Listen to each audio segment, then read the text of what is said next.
I am from a world that that brings together the engineering world of analysis and the art world, which is fuzzy and probably somewhere in the world of synthesis. So when these two worlds collide, in some sense, it becomes my vocation. It becomes what I do for a living. Now, for me, steel is not just a material. Anything is not just a material. A material is laden with meaning. It is laden with metaphor. It's laden with history. It's laden with so many references that it brings with it. I just wanted to bring this slightly different perspective to the conversations that are happening here today. We know about the attributes of steel. We know about the physical qualities of steel. We know the various forms of steel that are there to use. But my interest primarily is that when we make those choices, are these choices always driven only by efficiency, by cost, speed of construction, or there is more to it? I think there is always more. And it's in that, again, if I use the term, fuzzy space where architecture kind of defines itself. So it's in that fuzzy space, the metaphorical space, that steel for me has the greatest meaning. So let me start by saying that how does design really happen? I mean, there's a whole body of knowledge that's emerging, which is largely within embodied cognition, kind of that's a term kind of that applies to it. But what is embodied cognition, and how does this relate to use of particular materials, and where does it kind of link back to steel? We make choices that are not always rational. We make choices at some very subconscious emotional level as well. And these choices range from choosing your phone to the shirt that you're wearing to whatever choices you do, which are aesthetic, which are functional as well. And that thought process that makes us make those choices is somewhere very important to architecture as well. And that's where I wanted to bring in steel. If this was a conference about wood, I could easily have been talking about wood the same way. But here I'm taking an opportunity and talking about steel. So let's start with this one project. Steel. As an architect, I tend to take mental images and I just overlap them in some way and create something new with that, and that's part of the creative process. So for me, when I'm designing a convention center, and it has to be the significant new artifact in a city like Mumbai, and it has to have a presence, then I think in my mind possible mental images of materials that might give it that kind of iconicity. So steel shines in my head.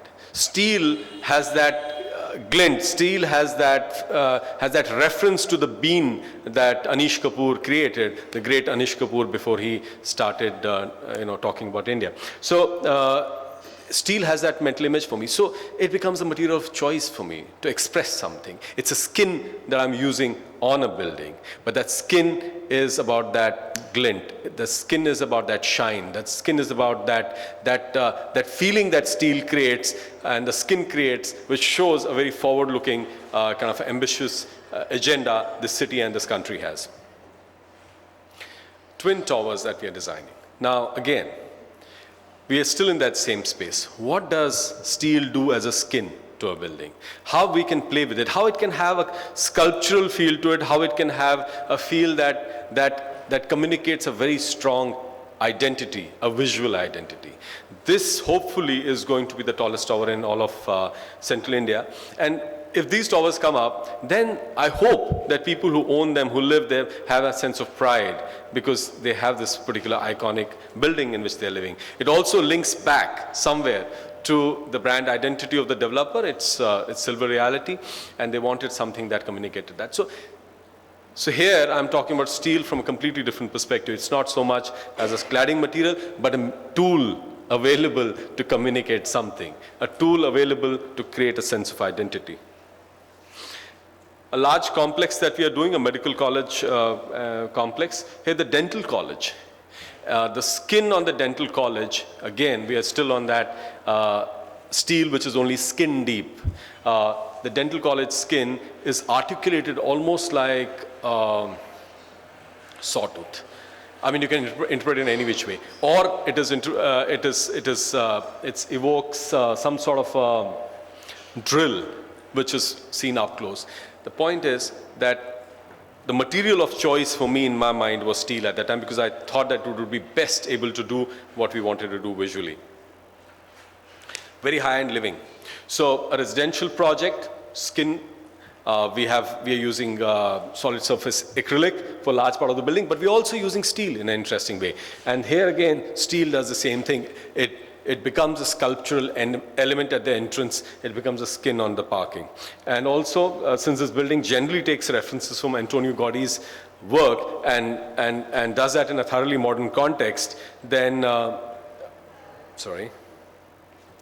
So does that in a thoroughly modern context. So here again, we're using a modern material to do something traditional, so which is very interesting. A restaurant that we built long back. Now, we could have easily done this in laminate, but this is actually built in steel. And the reason we did this in steel is because steel, in spite of all the wonderful qualities it has, it also is a slightly difficult material to use when it comes to on-site fabrication, when it comes to assembling components that work in a certain way. In this case, this is stainless steel 316 sheet. So we did that. Now, what does this do? It's not merely a material that works in terms of maintaining the site easily, which was obviously an important criteria, but it does more than that. It shows that the care taken in construction to create this thing is the care that you will see in the food that is served here. It's the care you'll see in the service. It's a subliminal message that is put across through steel. So steel becomes a medium of expressing that. And the fact that the challenge to construct that was taken on and it was delivered on that becomes an important message there. Large corporate offices, steel, again. Why?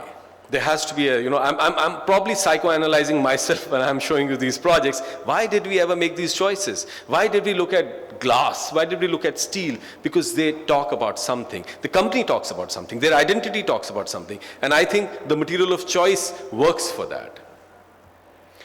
When it came to a college, so we've done a series of colleges with this brand, but we did adaptive reuse of an existing kind of a structure, and we clad this entirely in a shiny kind of a material, but the same thing goes to the passages outside, and here also the overall culture that we are trying to promote within the college, the overall identity that we are trying to create, this becomes a very important kind of a tool. And then going on to another project that we had done before, which was done a few years back with the Lanka Institute of Technology, a hybrid kind of a construction where you had RCC, you also had steel, but a mashup of sorts. But this mashup, which worked purely from structural reasons, also had a very strong visual identity. And it also had a very strong kind of a message that for the students, that this is a facility that's looking forward. Because steel, for us still in India, is a very modern material. So next to concrete, steel and glass, I don't think there are too many materials that we work with which still seem thoroughly forward-looking to us. We have not reached the stage where we're using state-of-the-art materials still. So steel does convey that message, and it is fit for purpose. So when the principal's cabin, instead of being a traditional closed, very stately-looking room, becomes almost like a, I don't know, maybe some sort of a cage in which the principal is sitting, that's also a message. It just humanizes the college. It makes it a lot more accessible to everyone. And to the demographics of people who work there, live there, it becomes something that they understand. A whole amphitheater that we managed to suspend from the roof. So again, here steel was a tool available to do that. You walk below this amphitheater, there are no columns. And I think Mr. Bobe, who's probably going to follow me in some time, speaking about, he was the structural engineer there. So he managed to hang this entire amphitheater from the top. Now, this is the new cruise terminal that we are doing in Mumbai. We just won the project about a month and a half back. Hopefully, it'll get built something close to this. I mean, it's slightly ambitious in terms of columns, but the idea being here again, what can steel do for what we are trying to achieve? So here we are looking at fluidity.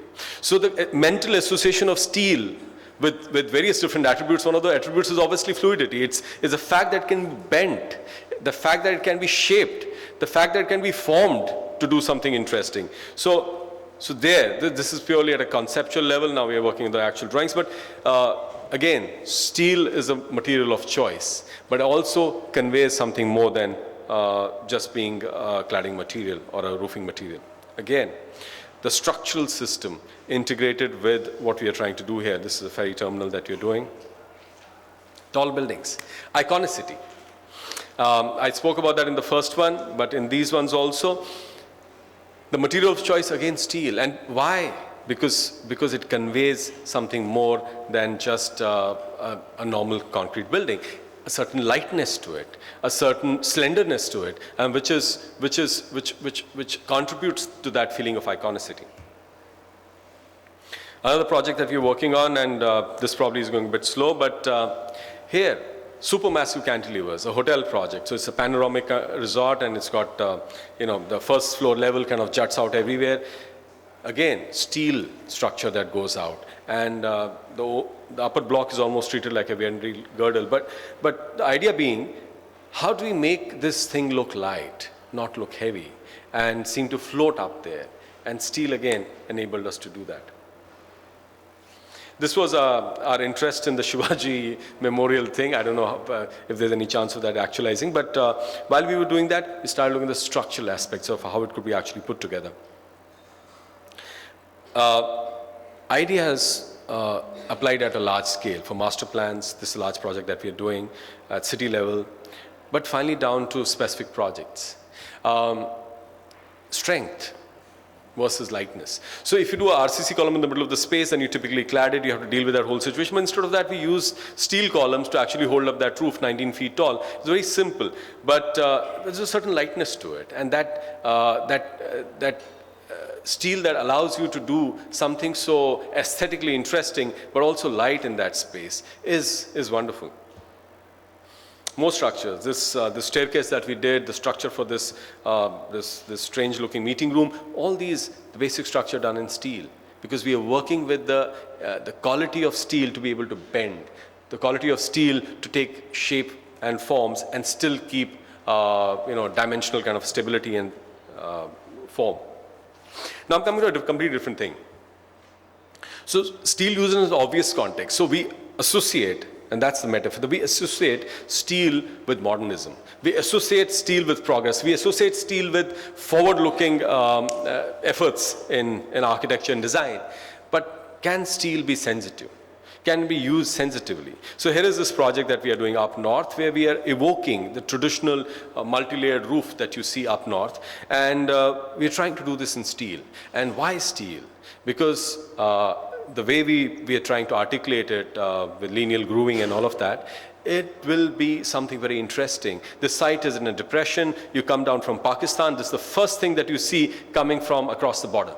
It's the reception center for people coming across. And it's almost like a flower that opens up. There was a concept, now that evolved a little bit further, but this material will catch the glint of the sun, and as you see it from far, it'll seem like a flower that opens up in that space. So that was the idea. And here, while the construction of the building is completely traditional, it is tak construction, it's Dutch Devar, it's all of those traditional construction techniques, but the roofing is thoroughly modern. And I think syncretizing the two and bringing them together is an interesting metaphor as well. It's new meeting old in some sense, or old meeting new.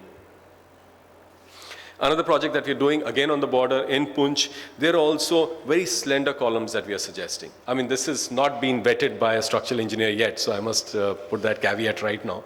But yeah, concrete, and then which has steel column encased in concrete. So basically slender columns on the outside. So evokes the colonnades that we used to build in up north, but those colonnades were in wood.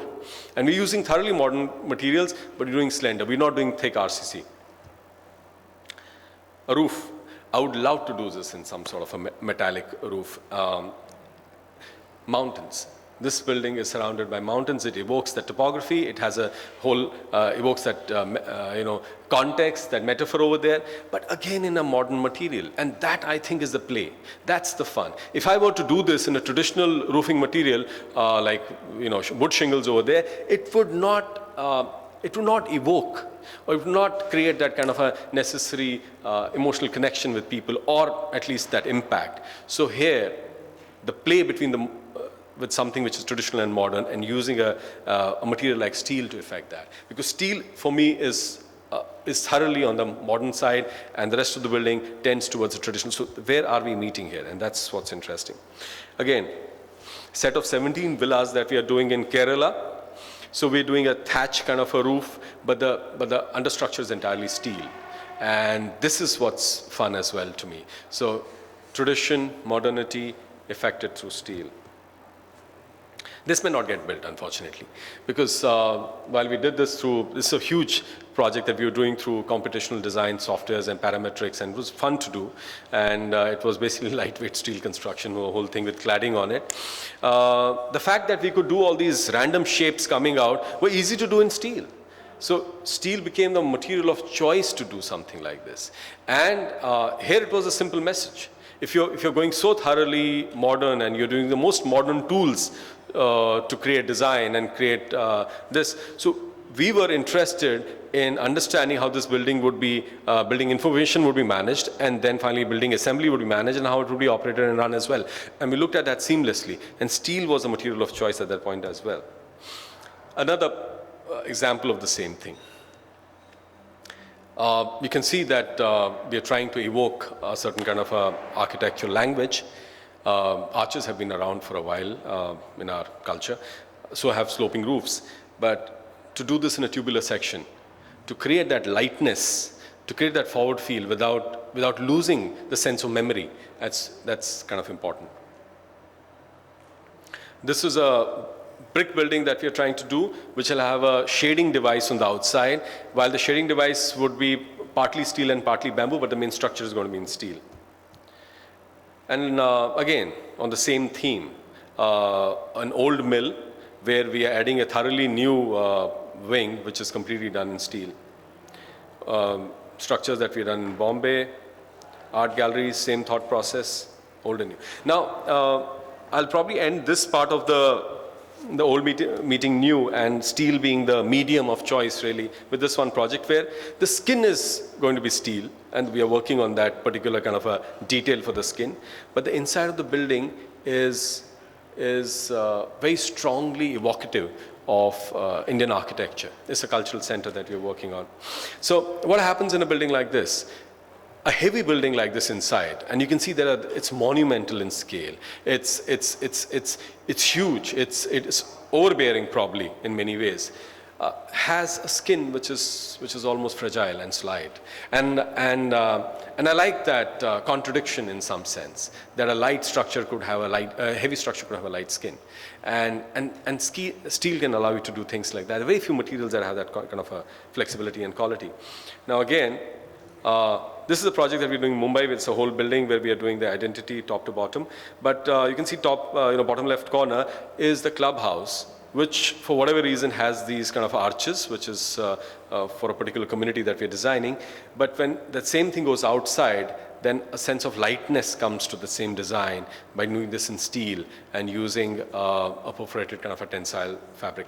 So again, same thought process, same kind of visual identity, but a different kind of approach and a different kind of result by change of material. In projects like this, completely done in steel, the framework is entirely steel, a research laboratory that we are doing. Bus stops. And bus stop is interesting for me because I'm very interested in, while we are doing some greenfield work with towns, but also interested in doing these interventions. And bus stops have traditionally been built in steel, stainless steel. We see them everywhere. I thought there was a time to change that, and we also work with the same material. We didn't really change that thought process too much, but it's just that conceptually in terms of program, we fundamentally changed the bus stop.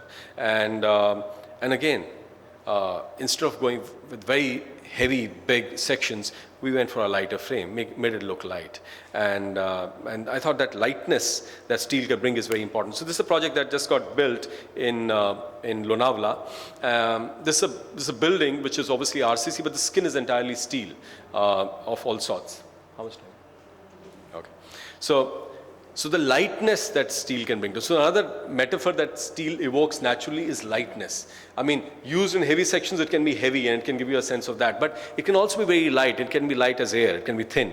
And that articulation of the outside is entirely in steel. And the inside is obviously heavy. And that's what's interesting. You open windows and they open up completely to the outside. So it's a very nice villa in that sense. Same ideas carried to a hotel that we are currently doing in Daman. You can see performance is another thing, and steel can allow you to design to last, build to last. So here you see this fish scale partition that we are doing inside this hotel. It's next to sea, and we're very sure what grade steel we want to use, 316. We want to do it in a certain way. We want it to last. We want to be a signal, and also have that visual impact. So that also can do. And this is a screen that we're creating in the same hotel, which is inspired by the fish that fishermen leave out to dry, and just created these private dining spaces out of that. And again, the lightness of steel in these different projects. It's a villa project. Fluidity. Steel allows us to work with fluidity. So again, that metaphor of fluidity, the feeling of fluidity that can be achieved with steel is phenomenal. It's a gate that we are doing, and there are these structures that we are working on. This is purely experimental work. We might get to do one or two in the future. We looked at all sorts of different materials, but we thought that the sheer contrast of having a stainless steel structure in the middle of a forest would be a lot more striking than doing, let's say, bamboo or wood. We're exploring that as well, but we are tending towards this because we want to have that kind of a significant artifact in that forest, and which stands its own but still blends in. So again, that sense of fluidity and the fact that we could that it allows for these contradictions to be dealt with is very interesting for us. And this fluidity we have done other places also with steel. All this built in steel. The whole structure for this in steel. Villas, offices, honesty. I'll just come to the last bit. Used in its raw form, steel feels honest. It feels, it tends to have this, communicate something about a place and the culture of the people who work there.